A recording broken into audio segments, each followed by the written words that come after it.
Hello everyone, চলে এলাম শুভস daily blog নিয়ে একটা ছোট্ট মেনু ব্লগ। তো আজকে দুপুরের মেনুটা তোমাদের সাথে শেয়ার করব। তো তার আগে একটা ছোট্ট জিনিস চলো তোমাদের সাথে শেয়ার করি। তো আজকে 22শে মার্চ আমার দাদুর মৃত্যুবার্ষিকী। তো এটা আমার দাদুকে আমরা মিষ্টি দিয়েছিলাম।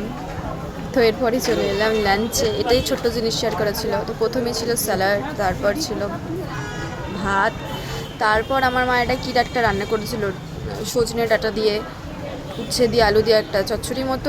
এই এই সিজনে সবার বাড়িতে সজনের ডাঁটা হচ্ছে। এখানে আছে পুঁই শাক মাছের মাথা দিয়ে, এখানে আছে মাংস। কার কার বাড়িতে সজনের ডাঁটা দিয়ে প্রত্যেক দিন সজনের ডাঁটার মেনু হচ্ছে আমাকে একটু জানিও কিন্তু কমেন্টে। তারপরে এখানে রয়েছে কুলের আচার, আর লাস্ট মেনু মা করেছিল চর্বির বড়া। তো এই ছোট্ট ব্লগটাই শেয়ার করার ছিল তোমার। তো চলো টাটা, দেখা হচ্ছে আবার নতুন কোনো ভিডিও নিয়ে।